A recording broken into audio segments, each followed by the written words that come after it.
Welcome to the DingeCast. We are driven by a passion for discovery and the belief that history should be uncovered.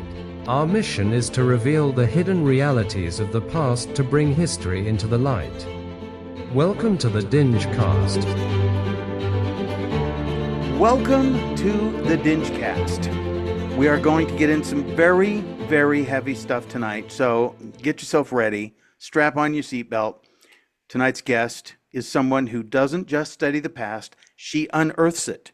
Please welcome Dr. Tiffany Bannworth, the brilliant founder of Bannworth Academy of Classical Education, a renowned biblical archaeologist, and a regular on paleontology digs across the country. She lives by the motto, has trowel, will travel. I love that. And when she's not digging up truth from the pages of Egyptian and biblical manuscripts or the fossil beds of Utah, God, I would love to do that. She's raising 8 amazing children and shaping the next generation of explorers. Tiffany, now you have been out gallivanting across the universe, meeting interesting people, making impacts like the 30,000-pound bomb. What do you got for us tonight? I think I got something that you guys will really love. I want to talk about Moses Untold. Ooh. Yeah, so we're going to dive deep back, even back to Joseph and the coat of many colors. But what I'm really looking forward to is not just using the typical like biblical proofs to talk about Moses, but also some stuff that's in Egypt, where Egypt does mention the Israelites. And I have a little bit of that for you tonight. I love it. Well, jump in. All right. Well, why were the Israelites even in Egypt? How did they get there? Well, it all starts back to Joseph and the coat of many colors. He had a very jealous set of brothers that could not stand the prophecies that God was just unfolding for him. And as you can see here, if you follow the story, there was a famine, and there was where even though what people had meant for evil, God had meant for good, and Joseph had kind of just gone from being enslaved, being Potiphar's slave, and wrongfully accused, being in jail, to finally being the one who could tell the truths of the Pharaoh's dream, and he became the vizier of Egypt. Now that's where the story kind of is going to start tonight. We can see that, later into the famine where his family actually comes looking for grains and stuff, and they don't even recognize him at this point because he had, as you can see here, a new Egyptian name, Zaphenath-paneah, and it means God speaks and he lives, or the revealer of secrets, which is so apropos for what Joseph was able to do for the Pharaoh. And eventually, he reveals who he is, that he's really their long lost brother, and he gets to meet Benjamin. And because of that, he's able to move all of his brothers, all of the 70 Israelites that came along with him, right outside of Egypt to spend the rest of their life together. So that's how the Israelites get to Egypt. So I put together a little timeline for you. It's kind of like reverse timeline. So Joseph's rise to power is around 1880 BC, because you count down to 0. The arrival in Egypt, 1876. The sojourn. So that's when the arrival of the Israelites in Egypt. They are there between 420, 460 years. So we're going to just go right around 430 according to Exodus. And then the big deal, the Exodus, 1446.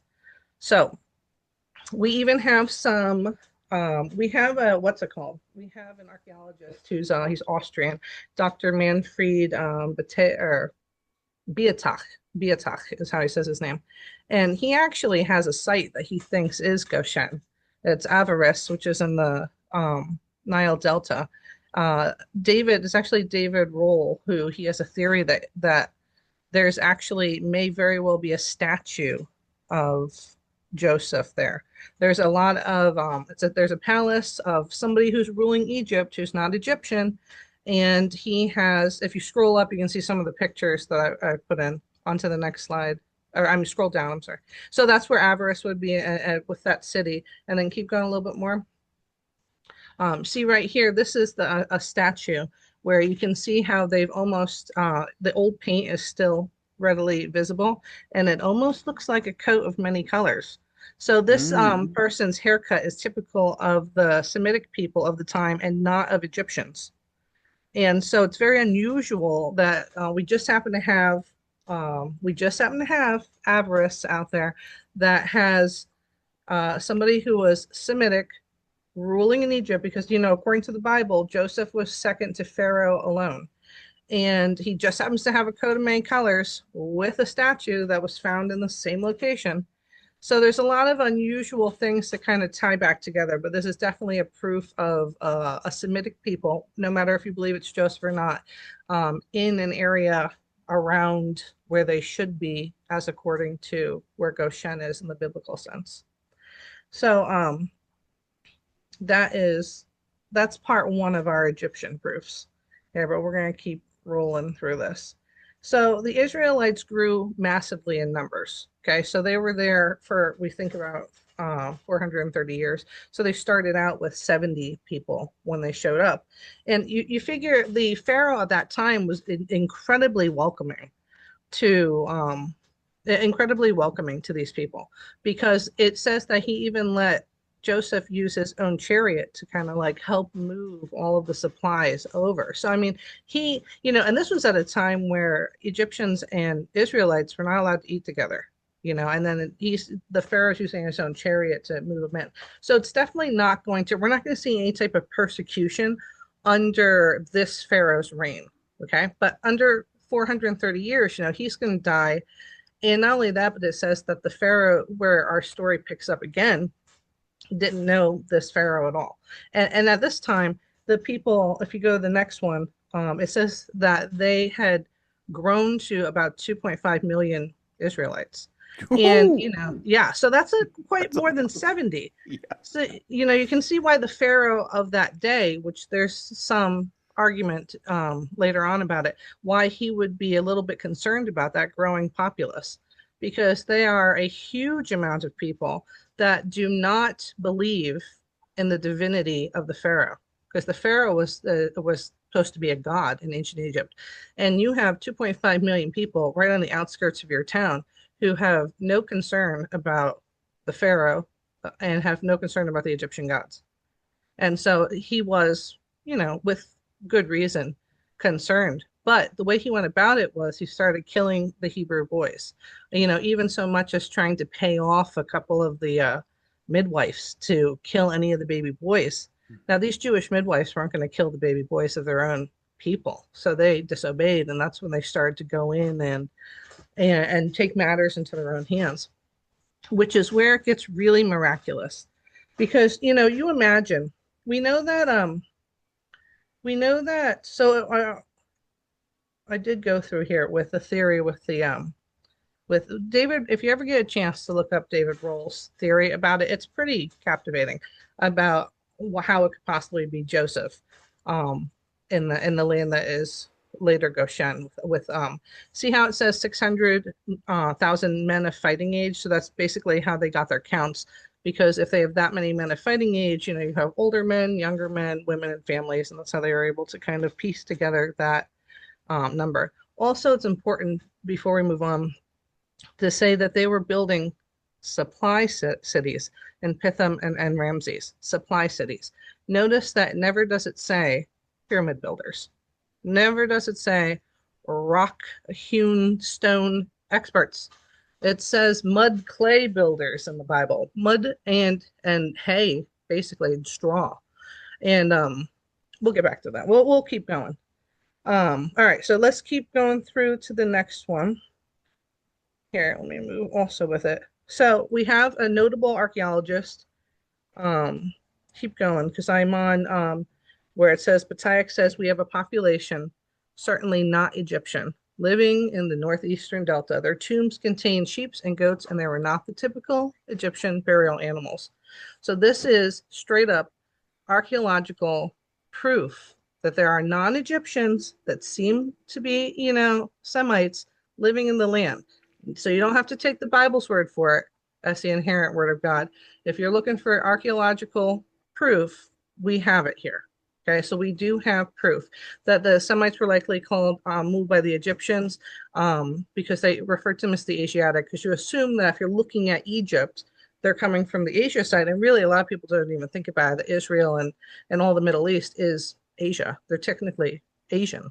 So when they're referring to the Asiatics, they're not necessarily talking about the ancient Chinese. They're talking about right next door, the Middle East, coming from the Asian side. So there is an idea that they may have been referred to not as Israelites, but as Amu. All right, let's go to the next slide here. Okay, so we're going to go over Moses now. So Moses, he is one of those babies that just kind of slipped through the cracks, you know, like in a time when they were killing baby boys that were going to possibly impinge on the throne of Egypt. The one that they let slip through, boy, you know, that really shows maybe God's divine hand, because he was born to Amram and Yocheved, and his name actually wasn't Moses by Yocheved's naming. In biblical, they say that his name is possibly Jekuthiel, because Moses is what Bethiah called him after he was pulled out of the Nile, lifted up out of the Nile. And also, there's certain context that might show that the reason that Moses was around is because there might have been a Thutmoside reigning going on at the same time. And so that's why that name would kind of carry through. So we see there was a decree, because even back then they were worried about the Messiah or anybody who would impinge on the Egyptian throne, and the Pharaoh was seeking to kill all of the baby boys. He was placed in a basket, you know, in the bulrushes. The word Torah is the same for both Noah's Ark and Moses's basket in the bulrushes. And as the story goes, Bethiah was bathing in the Nile, and she saw this baby, and her heart was warmed that she wanted to protect this baby, and miraculously she brings the baby home, and the Pharaoh says, yeah, you can keep him. And at this time, there's not any way to say that they wouldn't know that this was a Israelite baby, because this is after the time of Abraham, and you would be able to visually confirm that this was a circumcised boy. So this baby would have been visually distinguishable as an Israelite and not as an Egyptian. So he knew what he was dealing with when he said, yes, welcome him into the court. So he gets adopted. Now, if we move on to the next one, it talks about how the Hebrewized version of Moshe, which was not his birth name, because obviously he had a name previous to being drawn out of the Nile by Bethiah, says that it may have been part of like the Thutmoside reigning family. And we just kind of have used it. We no longer use Jekuthiel because he was taken out of his mom's home and raised in the Egyptian court instead. So there's possible that there may have even been a different, because that could have just been a family name that Bethiah called him, like, this is the baby that I raised out of the Nile. And he may have had a completely different Egyptian name, like we see that Joseph had, Zaphaneth Paneach, which we never use for him in the biblical and Judaic sense, but it arose and the people of Egypt would know him on that side of it. So he gets adopted into it. And there's no, on the next page, there's no record of somebody named Moses in that sense being in Egypt. And there's a couple, there could be a possibility of erasures of names of controversial figures, or anybody who kind of made Egypt look bad. They had a habit of just scratching their name out. It may have been that he had a different name, like Joseph. They didn't call him Joseph there. He may have had a different name that we don't know about, that the Hebrews did not log or use. And they may have, specifically, if you made it out of there with 2.5 million slaves, they probably are not going to record this loss in their records. So let's go to the next slide. So let's talk about 4 people who famously had their name erased. Now there's Hatshepsut. Hatshepsut, she famously was a female pharaoh that she was the co-regent of Thutmose, and she possibly was the one who approved, which I'll show you later in this conversation. There's reason to believe she could have been the pharaoh, the reigning pharaoh, who approved Bethiah's keeping of the baby, because she was co-regent at the time. And even so much, it said that she used to wear a beard and appear as a man, you know, because she wanted to not be seen as a queen or like the king's mommy. She wanted to be seen as a pharaoh in her own right. And even though the further ruling pharaohs erase her from history. It seems that she ran a good show when she was there. So there's really no reason for them to be um, so uh, determined to erase her name. Now, her name was chiseled off of walls. We know. Actually, as I've mentioned to you guys, I saw on the 5th, I went and I spoke with Zahi Hawass, Dr. Zahi Hawass, and he told me something that's not yet been, I guess, released to the public because I haven't heard it aside from directly from his mouth. But Zahi has gotten into the habit of scanning all of his mummies and having doctors go back and look at all of this as a modern medical mystery, and had previously been thought to have been murdered, so that her co-regency could rule and just get her out of there because they didn't want a woman ruling anyway. And Zahi is adamant that she had cancer and that she died from it. She succumbed to cancer. That hasn't been released yet, but so she died under, in her own right, and not because she was forced out, but they definitely erased her name. So that's one person that they got out of there. Then we have Akhenaten, who is King Tut's father. Now, King Tut was actually born King Tutankhaten because Aten famously just fell in love with and only wanted to be monotheistic to the sun god Aten. Different from Ra, because Aten kind of looks like a sun that has, instead of rays, it has outraised hands reaching towards Earth. So Nefertiti actually became Neferuaten as well. So everybody in that time period was a Aten monotheistic ruler, much to the chagrin of his successors. So we have him, who he's definitely been wiped off. His name was scratched out of in Abydos, King Seti I's tomb of the pharaonic lines, because he also moved the capital to Amarna too, which was they weren't thrilled about. Let's go to the next one to talk about the next two because they tie in. So there's Semenkhare, who was the co-regent or successor to Akhenaten. He was erased because they were also not thrilled about monotheism, followed by AI, or AY in some spellings. I actually tried to take King Tut's, after King Tut died, tried to take King Tut's young wife, who was Anuk-Sunamun, and God only knows what happened, but in his short reign, he was killed, she disappeared, and Horemheb took over. Horemheb erased their names. He did not want any of these people. And actually, he was trying to say that it was more than just like, I disagree with this. And maybe he did, or maybe he didn't. But the idea is that in front of the Egyptian people and even the pantheon of Egyptian gods, he wanted to be seen as restoring order, restoring Ma'at, which is the, whose feather they weigh on the scale at the end of your life to see if you can go into the afterlife with Osiris. And he wanted to be seen as restoring cosmic order, which not only Horemheb wanted to be seen that way, but King Seti, who had the pharaonic line etched into in Abydos, and who skipped over certain of these people. So here at least is 4 people, and we're talking like not even people who did horrible things like escape with 2.5 million slaves. We're talking about people who just had different religious beliefs, and they were dead set on etching them out. So I think that gives a good possibility that Moses would not be a character that Egypt wanted to see live through the generations. All right, let's go to the next one. So I talked the same thing about Abydos, where they had gotten rid of all of those people. They wanted to restore cosmic order. And in general, Egyptian pharaohs kind of had revisionist history syndrome, where they definitely wanted to retell stories where they were the hero in each of the times, which is what's cool about the Bible, because Bible also talks about when it loses.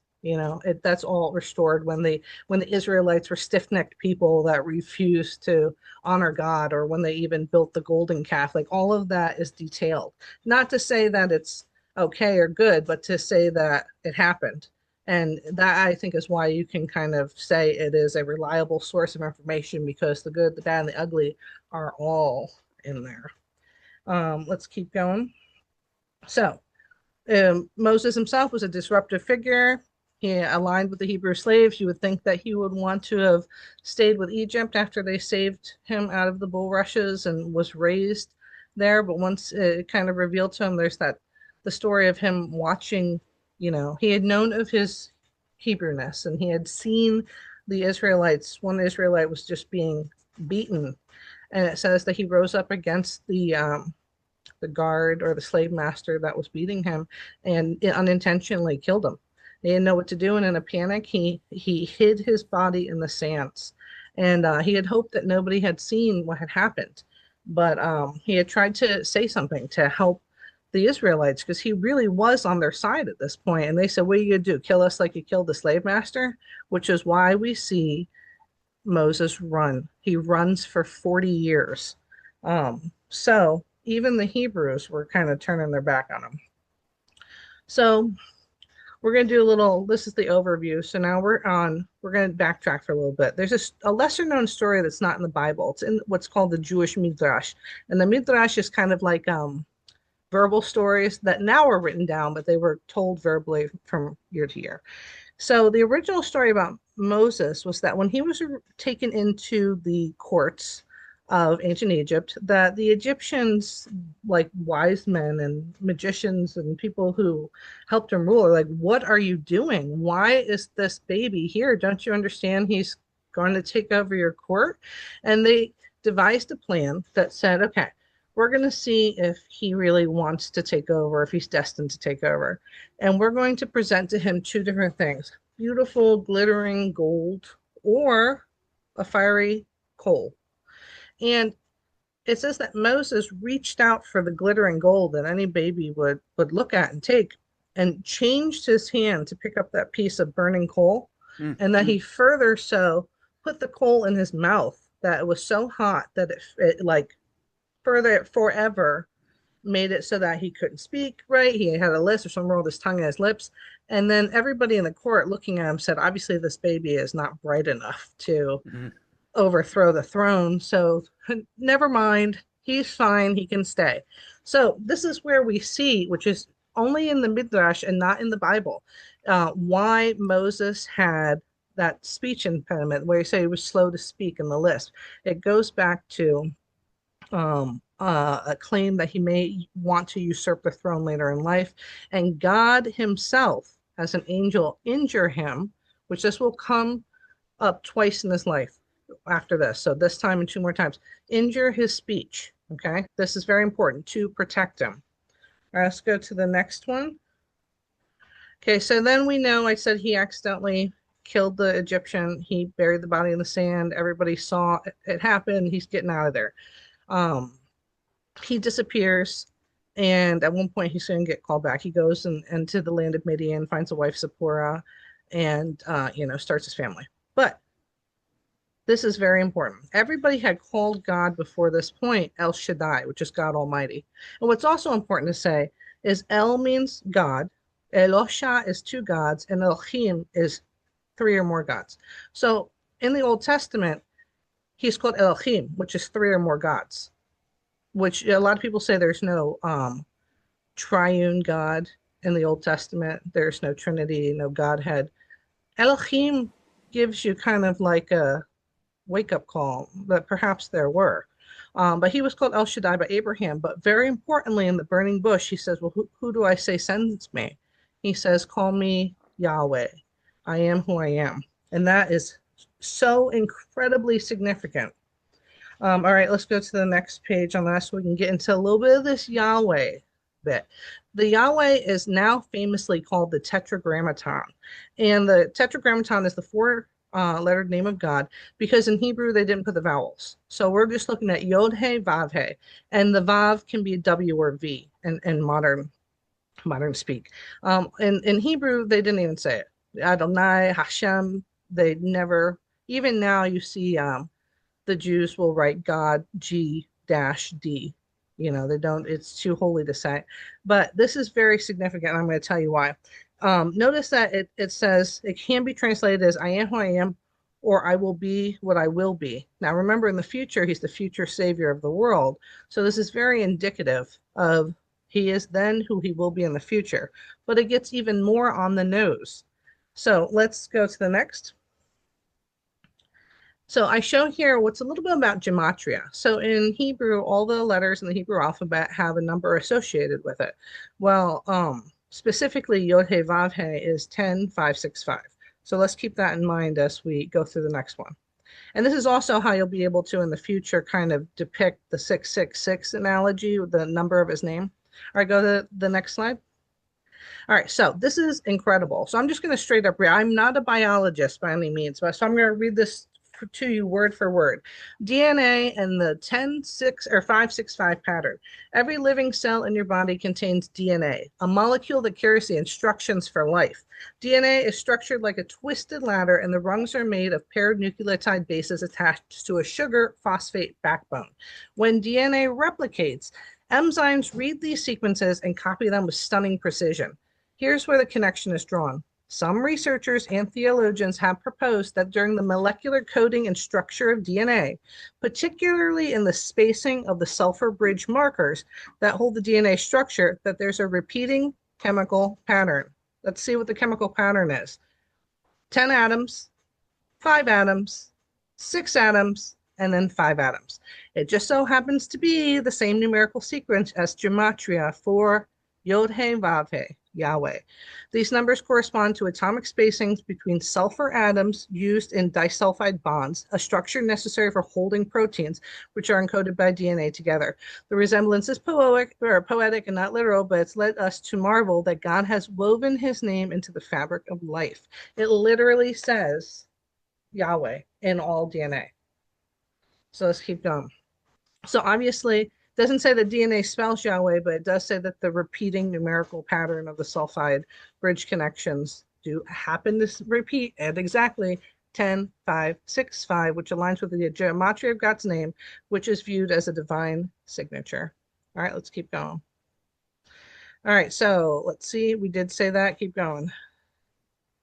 All right, now here's some other things that before we move on about the Vav. Notice I said Yod He Vav He. That V or the W is the number 6, 10, 5, 6, 5. In the Bible, in the New Testament, it says that the number of the beast or the number of his name is going to be 666. So remember that Vav is 6. All right, go to the next one. It says here that, remember W? Remember that W? Well, every time you type something into the internet, www.whatever.com, you're typing in 666 in Hebrew gematria. And I want you to look how that Vav is written right there. All right, go to the next one. So that's every single time you go on the internet. Well, what about when you buy stuff? You can't buy or sell without the mark of the beast. If you look at that blue, and it really, you can look at any code. Here's my lotion next to me that happens to have a 6 in it, so you can see that it's the 2 lines. That blue right there, double line, is what it looks like when there's a 6 in a barcode. And you'll just happen to notice that the first, middle, and last of every barcode is 666. So you literally cannot buy or sell without this mark, 666. And then finally, this is something, remember I told you to remember how that Vav was written? Well, it just happens to be 666 on all those Monster cans that you're drinking. And it is unusual that their logo is Unleash the Beast. So be careful what you are aligning yourself with in both in the spiritual realm and in the physical realm, because it looks very similar to Vav, Vav, Vav, 666. All right, let's keep going. So we're going back to Moses's life. So he was born under the Pharaoh's decree. He was hidden in the Nile. He was picked up by Bethiah, raised in the court. He possibly had an Egyptian name that ended in Mos, like Thutmose. The Midrash talks about the cold test on why he doesn't speak well. He leaves because he kills an Egyptian in defense of the slaves, marries Zipporah, and is called back, but receives this divine name, Yod He Vav He. There's something that's really spectacular about Yod He Vav He, is that Yod He Vav He, actually, those letters mean something as well. And what I'm going to tell you, I didn't put it in the slide, it means, ready for this? Behold the hand, behold the nail. So the hair, it's literally, he's saying, call me the guy who has the nail in his hand. And this is thousands of years before crucifixion ever existed. But he is literally saying, call me the guy with the nail in his hand. And that's what's so important when it says, I am who I will be. I will be the guy who takes the nail in the hand for you, who dies on the cross for your sins. And that is the final Passover, the final blood on the lintel, which also Moses is there for the Passover. So it's all ties together. And he starts it. He says, call me Yahweh, not after the Passover, but before, when he's called to act in it. But if you look it up, Yod-Heh-Vav-Heh is behold the hand that beholds the nail. All right, keep going. So when he is called, you see that Moses is almost argues with God. He says, God goes, come on, you go and I will be with you. And he goes, no, I don't speak well. I don't talk well. And he goes, no, you go and I will talk for you. He's literally saying, I will be your mouth. I will be with your speech. It sounds like to me that he's saying, I will heal you. When you came to Egypt and I had to hide you, I injured you to protect you. But now I'm bringing you back as somebody who is going to liberate, and I will heal you and make you whole. It almost sounds like Jesus coming the first time and he had to be injured, and then he comes back as the judge and he liberates us from all evil. But I digress. Moses talks himself out of his own healing. He keeps saying, please send somebody else. I can't do this. And God tells him more than one time, I'll be with you. I'll speak for you. I will basically fix what I did. And he says, no, thank you. And he goes, okay, fine. I'll send Aaron with you. So Aaron goes with him, which ends up biting him because we know in the end he builds the golden calf. So it says, he refuses it. And remember I said that speech, he could have been healed right there. But do you guys remember what the final reason why he was not allowed to enter into the promised land, the land of milk and honey? Is because God said, speak to this rock to have it give you water. And he was so embarrassed of his speech that he hit it with his staff. And it's like he had these times before, it wasn't unheard of. And God still provided the water for the Israelites, but said, Moses, it says, because you did not believe in me to hallow me in the eyes of my children of Israel, you shall not bring this assembly into the land. So his speech, that lack of faith twice, is why Moses goes to sleep before entering the promised land.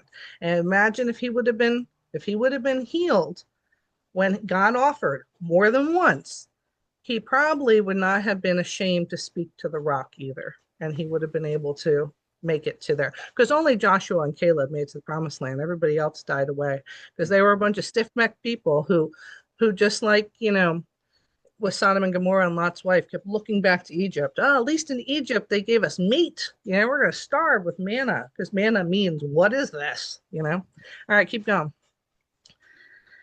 So in both cases, it says, I'll be your mouth, offer restoration, and he talks himself out of it. So, and in the end, that's what was his undoing. All right, keep going. All right, so now he's gone back. He's got Aaron in tow. Okay, we're going to start. What I'm going to show you is the type of wickedness that the Egyptians bestowed on the Israelites deserved God's attention.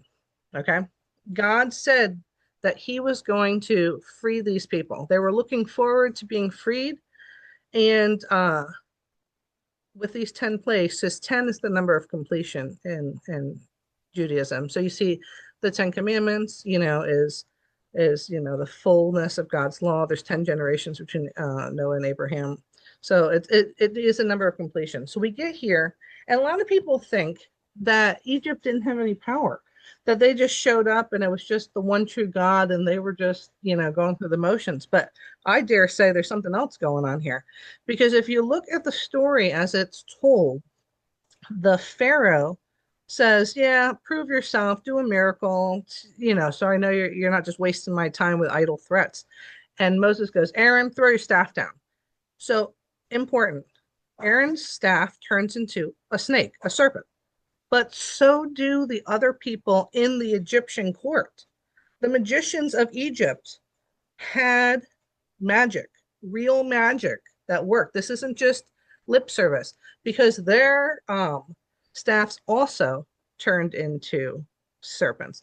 And you'll see that in the plagues, like turning the water into blood, they could do that on a minor level, but they couldn't undo what God did. And they could make frogs, but they couldn't undo the frogs that God made. So in the beginning, they're kind of able to keep up on a minor scale. And in this instance, they were able to turn their serpents or their staffs into serpents. And then Aaron's snake came and ate their snake. And then they picked it up by the tail, turned right back into a staff. All right, let's keep going. So it says here that magicians imitated God's sign, but they couldn't overcome it. So they could kind of do it on a small scale, but they couldn't undo it. Aaron's serpent devours. It was a prophetic sign that God's authority was about to swallow up Egypt's false power.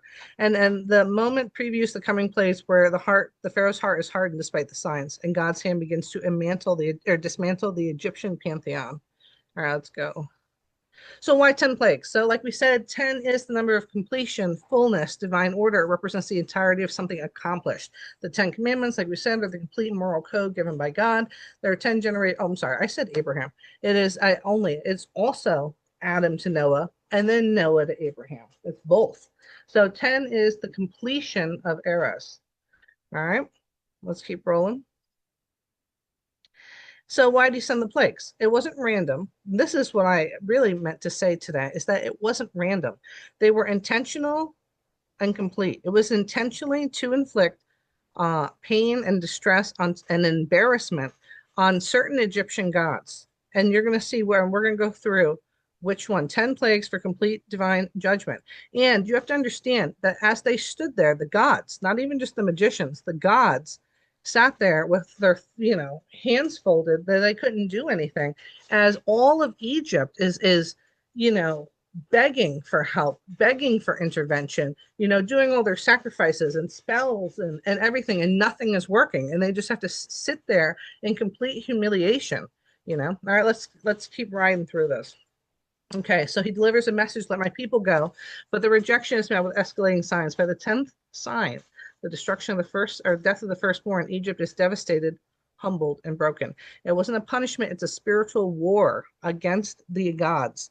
And the 10 was a divine number that said it is finished. I have judged Egypt completely. All right. So notice, and this is something that is not taught even in churches. Everybody thinks that Pharaoh was just this fickle guy who just kept thinking, maybe I'll let him go, and at the last second hardened his heart. That's not what it says. It says throughout the Egyptian narrative, the scripture repeatedly says that God was hardening Pharaoh's heart. So even if that Pharaoh had fallen on his face and said, I'm so sorry, I understand the power of the Judeo God, he was not done with Egypt. He was going to completely punish them. All 10, they had to exist through all of this because God is a just God. So you see in 42, I will harden his heart. Exodus 7:3, I will harden Pharaoh's heart. 9:12, the Lord hardened Pharaoh's heart.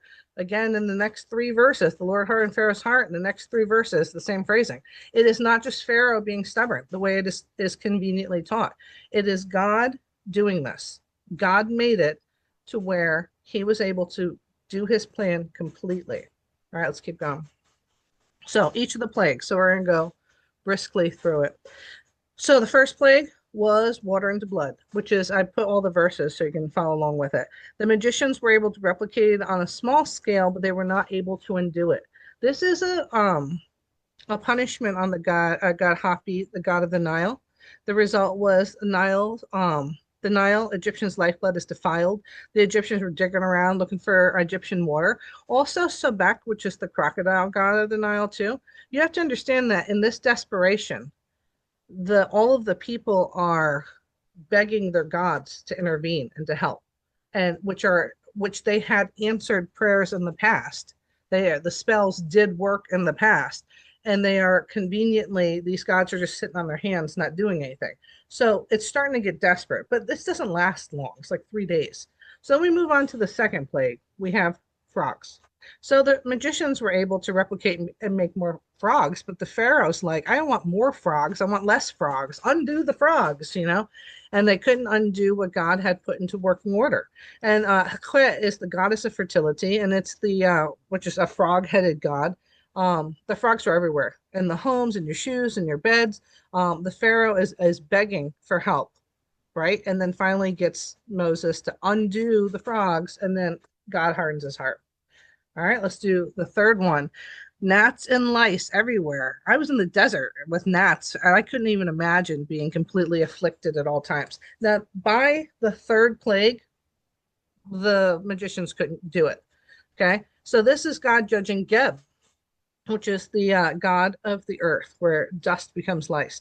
The magicians admit, because it was so horrible by the third plague, that the magicians of Egypt say this truly is the finger of God.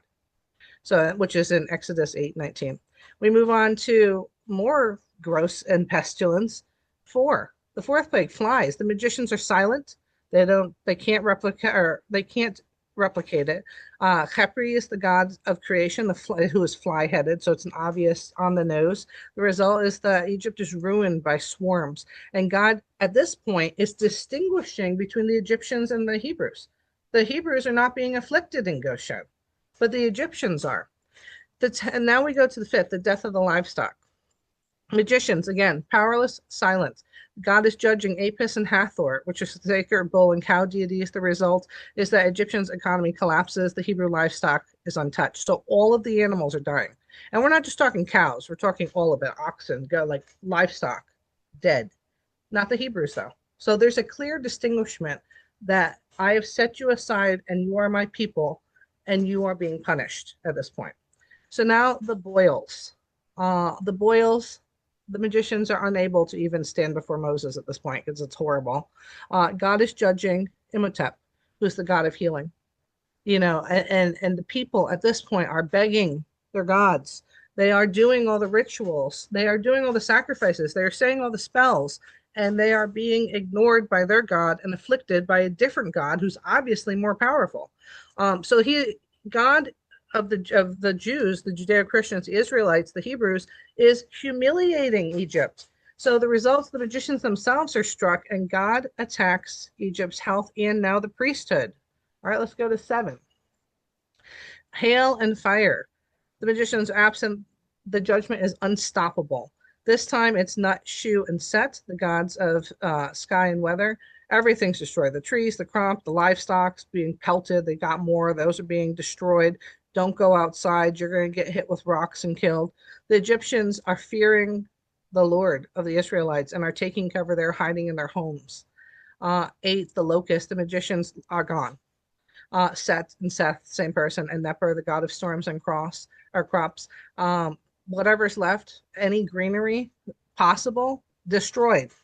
There's nothing. The animals are dead. The people are sick and injured. The plants are destroyed. Everybody is reeling from what are we going to do? And God is just going. And Egypt's remaining food supply, gone. Even if you had it in storehouses, they're going to go in the storehouses and eat them now because locusts are just consuming everything in the land. Pharaoh's serpents beg him to let the Israelites go because they can't stand it. And if the Pharaoh were not being having his heart hardened by the Lord to have the complete punishment, I believe he would have at this point said, just get him out of here. Let's go to the next one, 9 and 10. The darkness. Now, Ra is often seen, Amun-Ra, which is different than Aten from before, is a different sun god. This is like the sun god, the god of gods, Ra. And by making it dark and the sun not coming, the sun god is being humiliated. And there's often a story that Ra used to leave every night, it got dark, so he could go fight. What was the name of it? The snake god. I can't think of Apophis. And one night he almost, Set used to be considered in Egyptology a god that they used to write love spells with. And then he saves Ra at one point because Ra almost doesn't make it. And Apophis almost wins. And then Set shows up, Seth, same person, shows up and helps Ra defeat it. And he comes back. And the sun comes back out again at the end of the day after he's defeated Apophis, which is like chaos and darkness and stuff that looks like it kind of resembles what in Revelations in the future comes to be in John's prophecy. But you have to understand that the Egyptians of this day and Moses, who was raised in this court, when the sun doesn't shine again, it's like somebody's killed Ra. Did Apophis win? Are we in chaos? I mean, this is the top of the echelon of hitting the fan. It is bad. It says the light remained for the Israelites, though. But the Pharaoh cracks but doesn't release them. So I think that if he was not being forced, he would have let them go. Now we see the final plague, the death plague, the death of the firstborn. The magician's gone. Nobody cares anymore. They're irrelevant at this point. Even the magicians are being embarrassed. Now, here's the thing is that in Egypt, the Pharaoh was seen as a god himself. So the final god to be punished, because there have been two different pharaohs. There's the Pharaoh who welcomed in Joseph and all the Israelites with open arms. So God didn't judge that one. But there's a Pharaoh now who brought in slavery and torment and torture. This Pharaoh gets punished, and it's the death of the firstborn son, because he's a living god, but also Osiris in the afterlife, which is Set's brother. It's punishing Osiris as well, and it's saying that everybody, the animals, the humans, the firstborn, they're going to die, and there's nothing that you can do, except for in the land of Goshen, they killed a perfect lamb or goat, and they put the blood on the lintel, and it says that the angel, as the death angel came through, didn't matter who was in that room. It just mattered if the blood was on the door frame, which is exactly what we see later with Jesus Christ. All right, let's keep going. So that's what's called the Passover, and it's the original Passover is in Exodus 12. It's just not about Egypt. It's also about the blood on the cross, the spotless lamb on the doorpost, the cross that was made of wood that had Jesus's blood on it. It doesn't matter who accepts the blood. It just matters if you have the blood of Jesus Christ that you get delivered from eternal judgment, which later on, hopefully in a future episode, when we talk about the Ark of the Covenant, we're going to see how significant exactly this is. Let's keep going. So there's also something that, and real brief, because I'd like to talk about this on the Ark of the Covenant day, is that they used to do the ritual with the Ark of the Covenant, and every time they did the ritual correctly, there was a cord that hung in the temple that would turn from red to white if God had accepted their ritual as ritualistically pure and acceptable. Well, that worked often and frequently until the death of Christ. And when they refused to turn and accept Christ, that cord never turned white again. And it remained red until 70 years, AD 70, when, which is about 40 years, you figure, after Jesus died on the cross, with the destruction of the second temple. All right, let's keep going. All right, so now we're going to talk about outside the Bible. So this is kind of the story in the Exodus. So this is where I actually got into it with the first time I ever met Zahi Hawass, a couple of years ago. He gave me a microphone. With my voice shaking, I presented him this evidence, because Zahi Hawass famously does not believe that there were Israelites in Egypt. And there had been this Manethos Egyptica, Manetho's History of Egypt. It presented information that there was a pharaoh who preceded Thutmose III. Look at the most, that very similarly to Moses. That was Thutmose II. Now, let's see if you can follow along with this timeline. Thutmose II likely ruled the time that Moses was born and when Pharaoh's daughter Bethiah had rescued him from the Nile. After Thutmose II's death, Hatshepsut, which is the woman pharaoh that they scratched her name out, she famously wore a beard and ruled well.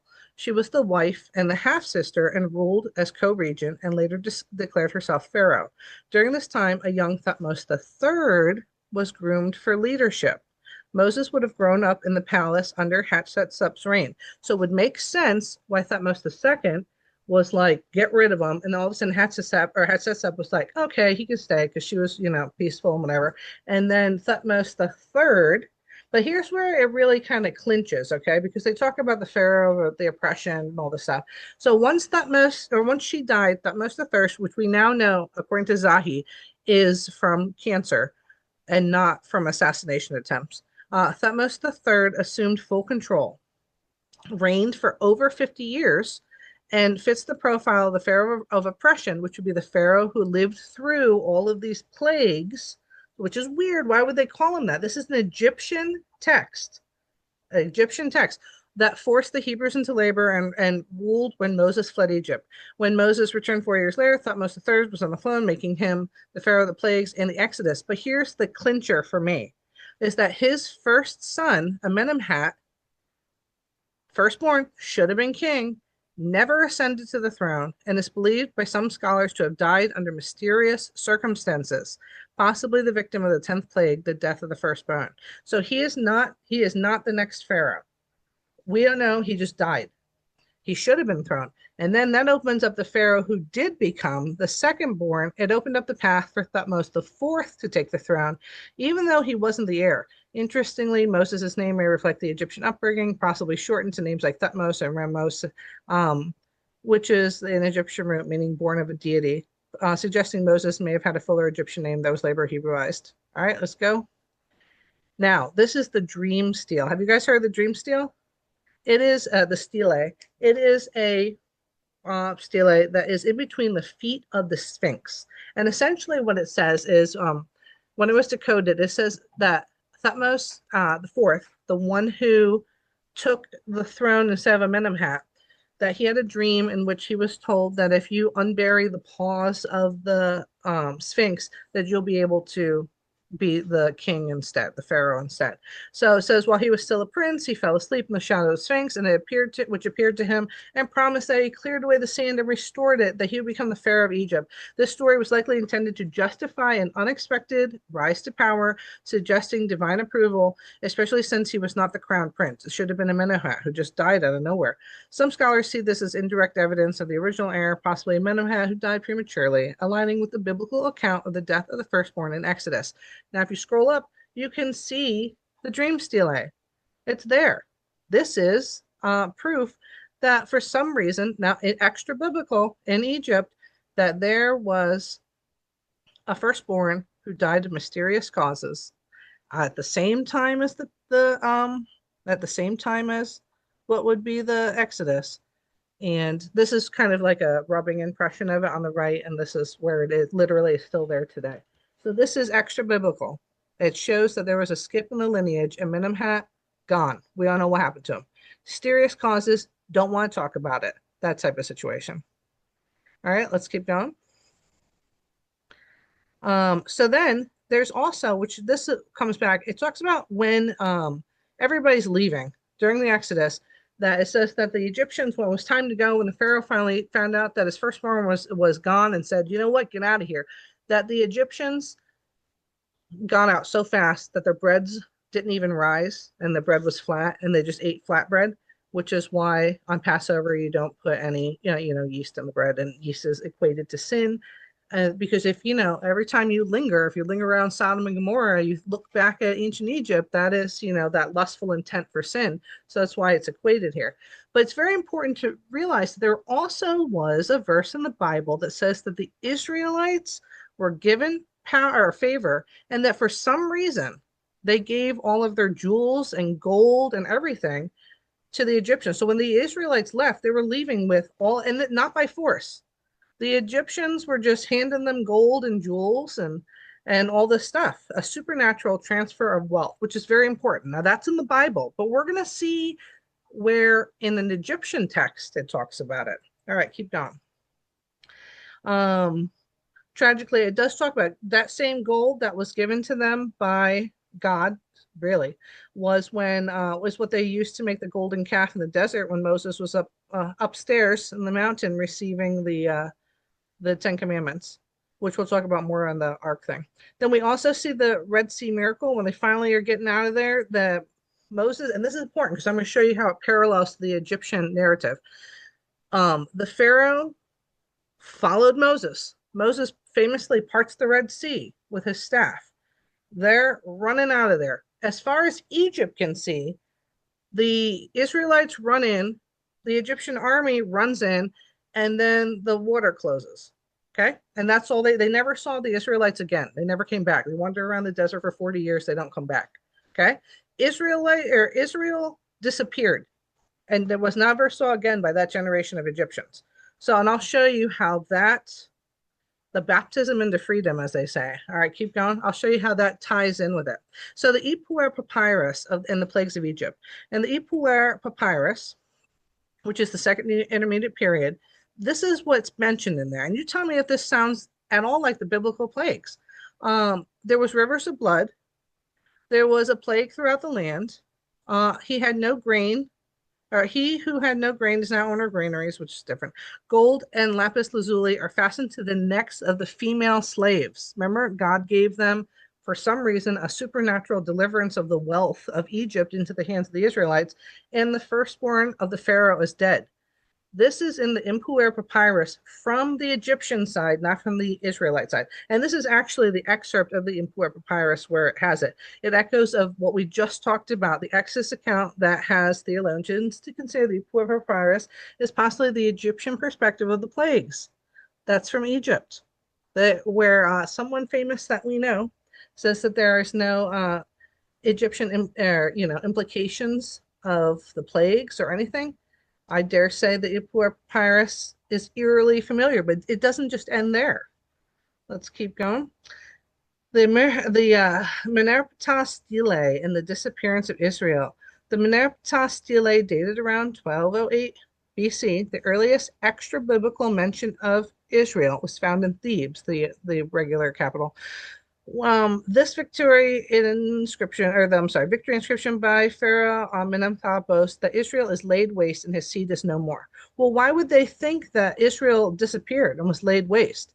Because they disappeared into a Red Sea that opened up, and as far as they knew, everybody they sent in after them died as well, and they never heard from them again. So at first glance, it appears like Israel has been destroyed, but historically, Israel is emerging in Canaan. Okay, but why does it say that they laid waste? Because from the Egyptian perspective, the Israelites vanished. They stepped into a parted Red Sea, the waters closed behind them, erasing them from view, and then it crushed the Pharaonic army, and they were never seen again. So from the Egyptian perspective, the Meneptah stele, it says that to the Egyptians who survived, or who, maybe the water crushed down in front of them before they entered, it seemed like Israel also had been swallowed up in the sea and ceased to exist. They never saw them again. And this description could be Egyptian propaganda claiming that there was victory instead of the truth that they got out, because they didn't want to write that they suffered devastating loss and humiliation, because whoever was left on the banks of the Red Sea could reinterpret for Egypt however they wanted that history. And we know that Egypt has a habit of saying, we won. It's definitely just forget about all the stuff we don't like. And I just want to interject that I think they recently found a chariot wheel in the Red Sea. Yep. That's true. They have. I don't even know if it was recently. I think they found it like a decade or more ago. And there's just when I say recent, I mean yes. Recent to us, not recent to ancient Egypt. Yeah. There is empirical evidence that for some reason, there was a chariot, because I don't know about you, but there's no historical record of chariots being taken out with their animals. I think they found animal bones as well, drawing it out on their boat and dumping them off the boat in the middle of the Nile River or Red Sea, that I've never read anything of the sort happening in ancient times. So this is more confirmation of, hey, Egypt was here, and I could absolutely see the complete picture of why they believed that they disappeared and they were no more. They were just 2.5 million people left, and then we never saw them again. And we just escaped. And I believe that Egypt was probably relieved because they just lived through 10 plagues and were like, bleh, how good riddance, people. They never came back. They probably lived in fear that they were going to be like looming back, but they never came back. So you can rewrite history however you want, because as they say, the survivors write the history. Now, thank God that Moses kept his own history book going, outside of Egypt, and we were able to follow along what has happened since then. But from the perspective of Egypt, they're gone. All right, let's keep rolling. This is actually the stele, and it shows you the first mention of the word Israel. And what's interesting is there's no not cartouche, but there's no inclusion around it to show that it is a governed body. This is referring to people who are literally just tribes that are not under one ruler, which is so weird because they absolutely are. And then go to the next page. I talk a little bit about it. It says here that Israel is laid waste. We know that. Unlike other nations like Ashkelon or Canaanite city-states, They're marked with determinatives for a settled city or kingdoms, and the name Israel is marked with a determinant for just a people or a tribe, which is exactly what they were at that time. Not a land or a monarchy, and this aligns perfectly with the book of Judges, a time when Israel had no centralized king, but was led by tribal judges. And you can see the Bible verse right there. It just happens to line up. And keep rolling. Sorry I'm going so fast. I'm trying to keep in the hour time period here. So you can see that the stele not only confirms Israel's presence in the land of Canaan shortly after the Exodus, but also matches the biblical description of Israel's political structure during that same era. Now we have more evidence, the Papyrus Brooklyn, which is the evidence of Semitic servants in Egypt. That's so weird, right? Because they said that there was no evidence. However, the Papyrus Brooklyn, which I include a picture of, which is dated around 1740 BC, so this is before 1446, so when Israelite was living there, is in, and it's towards the beginning, it's a couple hundred years before it. And remember that it was like 1880 was when Joseph was around. So this is Joseph's natural life has expired. And maybe at this point they became more like household servants, and then it eventually made it to slavery. But it's discovered in Thebes, 95 servants whose name were Semitic, suggesting that the people of the Hebrew or Canaanite origin were living and working in Egypt well before the Exodus. That's so weird. I guess they were there. And we have a paper that says it. It says one particularly striking name found is Shipra. Remember we talked about the midwife who refused to kill the babies? Well, one of them's name was Shipra. And this is a rare overlook that provides a strong archaeological support for the biblical narrative, indicating that Semitic women were indeed present and possibly serving or enslaved in elite households during that era. Now, we know that Joseph at one point was even a slave in ancient Egypt in 1880, because that's how he was with Potiphar, wrongfully accused in Potiphar's household of raping or attempting to rape Potiphar's wife. So we know this was happening, and now we have it not from the Bible, not from the Talmud. It is from the Egyptians. And then here is the Papyrus Brooklyn, and it's showing different names: Issachar, Asher, Jacob, all these people's names that was recorded as slaves. They're slaves, laborers, or servants in Egypt. Now, so there you go. Now, here's something that is famously an argument, and it doesn't, the Bible never said this. And this is an argument that people get really red-faced about. And because of this misunderstanding, they believe that the Israelites weren't there. The Israelites did not build the pyramids. And I'm going to say the same thing. It's a common misconception. The Israelites built, or the Hebrews built the pyramids, which is historically and biblically inaccurate. Now, the pyramids, if you go see them, are made of hewn stone rock. And they're older than when even Joseph was in Egypt, much less Moses. So the Bible describes the Hebrew slave making mud and straw, bricks of mud and straw, baked clay, not, hewing stone. Keep going. It says here, they actually were getting punished because Moses was making a bunch of noise and the Pharaoh didn't like him. And they said, you will no longer give the people straw to make their bricks as before. Let them go and gather the straw for themselves. So the people scattered throughout all of the land of Egypt to gather stubble for straw. They still had to make the same amount of bricks, but this time nobody else was gathering the straw for them. So we know that they weren't hewing rock, which means they weren't making pyramids. It says their labor was used for store cities, infrastructure products, not pyramids. This aligns with Exodus 1:11. They built for Pharaoh store cities, Pithom, and Ramses. The Israelites were brick makers, not pyramid masons, a detail that supports both the accuracy of the biblical account and corrects common historical myths, and also agrees with Egypt. It says it's widespread myth that the Hebrews built the pyramids, but both history and the Bible prove otherwise. The pyramids were constructed from massive stone blocks, not stone brick or mud bricks, which now they think that the quarry was, when I just saw I told you Zahi talk, and right literally like in the plain, like right next to the pyramids, they have matching stone quarries, which they believe they didn't take them from miles and miles away. But it was completed centuries before Moses, even before Joseph arrived in Egypt. So they weren't there.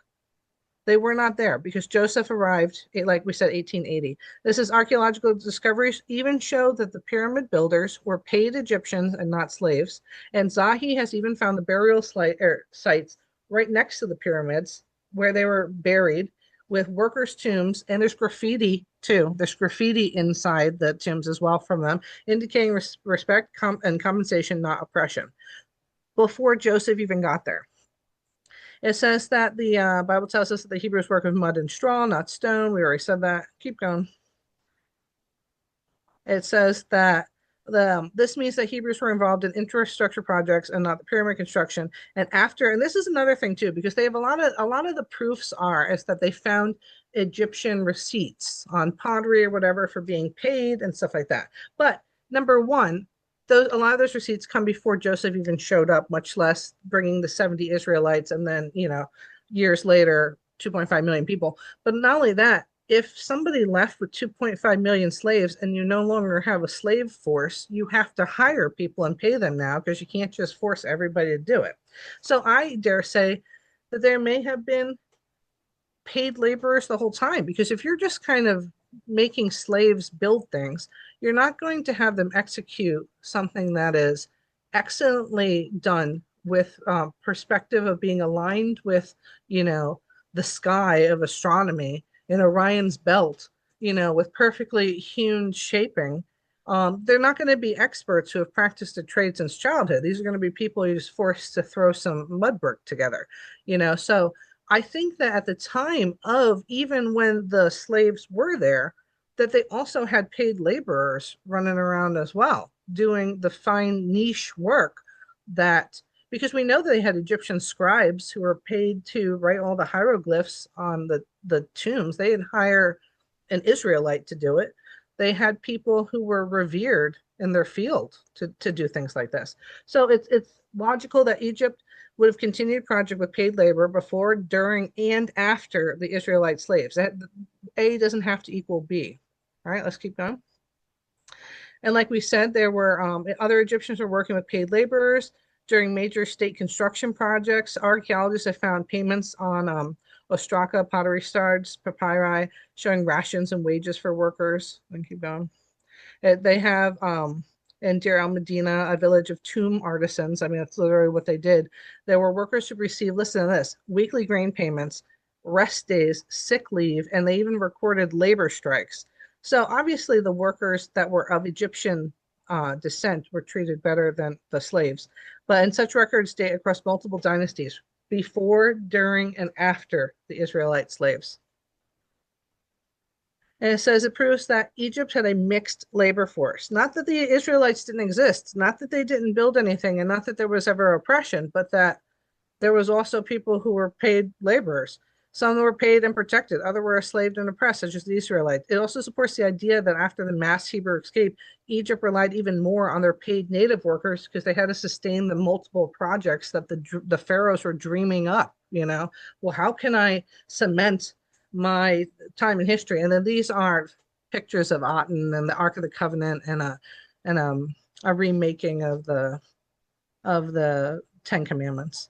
But that's everything, my friends. I hope that I was able to really kind of shed light on it from Moses's perspective, because I don't think the embarrassment of the Egyptian gods or the concepts because Moses knew Egypt. He understood exactly what these gut punches, so to say, meant. And he stood before them, albeit talking himself out of his own miracles at times, but he knew what it meant as an insider. And it was far greater. I mean, even to hear the astonishing behavior of what happened with the plagues is still, it's still remarkable. But to understand that they were direct hits for certain gods, and that it's so they begged enlightening. for help. It's so enlightening. I never, ever had any understanding of this aspect of it, which was the knocking down of each of all of the idolatry. But more important are the other symbolic connections that you shined light on. And so, yeah, I think this is just absolutely brilliant. Absolutely brilliant. You threaded together so many of these one-off little pieces that people overlooked, and I mean, Yeah. I never looked at it this way. I'm gonna have the weirdest dreams tonight now. Yes. Write it down and mail it to me. I like to see it. Yes. This It's gives so me great. much to think about. But now. Egypt talks about it too. I don't care what they say. Egypt talks about the plagues too. Egypt talks about the time of Moses. Egypt may have talked about Joseph and have statues as well. Egypt talked about it too. And that's the takeaway I want you guys to get from this.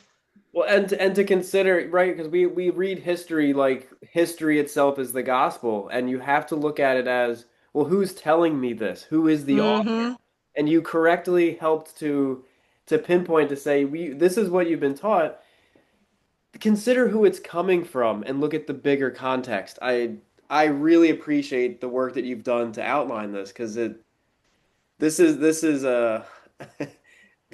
I know this was just an hour, but I feel like this is so much new information now. I love this. I can tell you that as a radio producer for the last 30 years, I worked for 6 of the top 10 radio talk shows in the history of radio. One particular host was very particular about sourcing. And, I would prepare a lot of the talking points and the material for each show, but in this one particular article that I gave to the host, I hadn't sourced it properly, and it turned out to be not true. And I got my butt handed to me in such a major way that I never made that mistake again. Sourcing is everything, and history, if you don't refer to the sources, then you don't really have history. You just have stories. Stories can be made up of anything. So That's right. you have such an amazing and enormous grasp of this. I can't wait to hear more, to be honest with you. I cannot wait. I can talk for hours on it. Yeah, but you know what? This is more than talk. This is it's a river of truth. So thank you very much. This has been so good.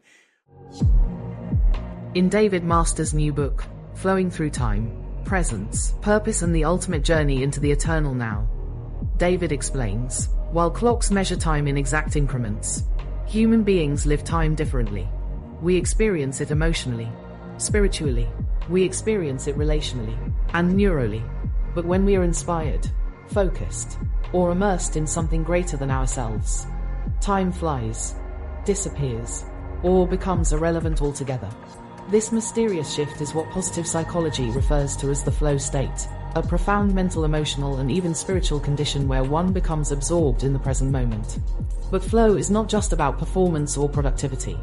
It is about presence, and through presence, we enter a different relationship with time itself. Are you ready to move freely through your life? Read Flowing Through Time, Presence, Purpose and the Ultimate Journey into the Eternal Now. Go to www.escapeyourmindsprison.com.